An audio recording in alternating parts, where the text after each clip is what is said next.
mà ga ó mà lẹ́tìkẹ̀ àwọn òkò ọ̀rọ̀ ńlá ọ̀rọ̀ burúkú tí Sàká Tinubu tó tún fi Tàfà Sego pẹ̀lú istijabawé nínú fọ́nrán ìtúnlẹ̀ kòkó ẹ̀yìn èèyàn bó tiẹ̀ jẹ́ wípé ìkan nínú àwọn Sego Nation tó ń jẹ́ Ìsákàbà ló ṣe Sàká Tinubu ṣùgbọ́n kàkà tí ó fi dojú ọ̀rọ̀ kọ́ níṣe ló sọ̀kò ọ̀rọ̀ ránṣẹ́ sáwọn tó jọ̀gá ẹ̀ o ìyún istijaba àti Tàfà Sego bẹ́ẹ̀ ló sì ń fi yé wọn wípé gbogbo eré tí wọ́n ń sá lórí ọ̀rọ̀ Oluomo wípé pàbó báyìí ló máa já sí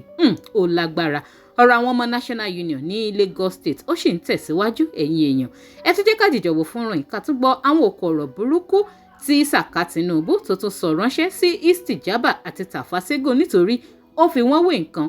wé nǹkan tó ju nǹkan lọ àfi kẹ́yìn èèyàn kẹ̀sì bá ń fetí ara yín gbọ́ ẹ tún káàbọ̀ sórí ìkànnì DigiNaija Television ẹ má gbàgbé tẹ́yìn bá ṣe ń láǹfààní láti máa darapọ̀ mọ́ mi ẹ má bá mi follow DigiNaija Online TV lórí Facebook link kan wà ní comment section fídíò tó máa gbé yín lórí Facebook page wa lórí YouTube ẹ máa bá mi tẹ subscribe button tó wà lábẹ́ fọ́nrán kẹ́sì máa bá mi like and share ẹ máa bá mi pín ó yẹ jẹ́ àdìjọ wo fọ́nrán yìí ká tún gbọ́ àwọn òkò ọ̀rọ̀ ńlá ọ̀rọ̀ burúkú tí Sàká Tinubu tó tún fi istijaba àti Tàfà Sego wé lórí ọ̀rọ̀ fàǹfà tó ń lọ náà ní nínú ẹgbẹ́ wọn kẹ́sì máa bá mi fèrò tiyín nípa ìsí comment.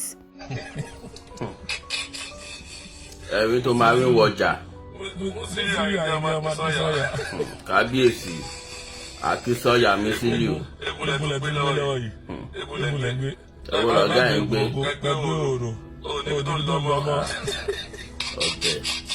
ọ̀tẹ̀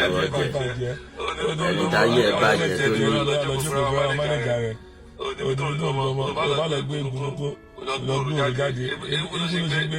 tó ní. Ìsákàbà ẹ̀rín tó ń rí ẹ̀rín tó máa ń wọjà ní sùúrù èmi àti ẹ̀kọ́ lẹ́lẹ́jọ́ èmi àti àwọn ọ̀gá ẹ̀ lájọ lẹ́jọ́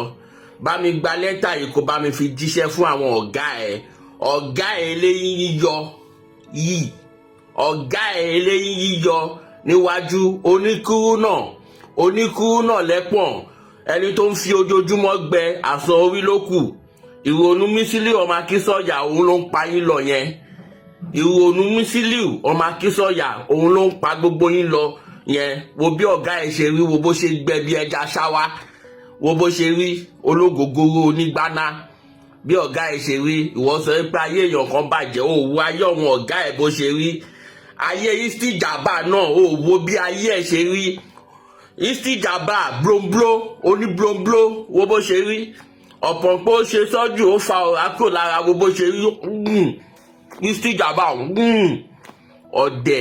ọ̀dẹ̀ ni ẹ ò lọ́gbọ́n lórí istijaba tó àwọn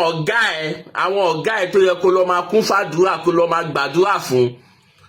tó yẹ kó lọ máa gbàdúrà fún ó gbàdúrà fún òun wá òun wo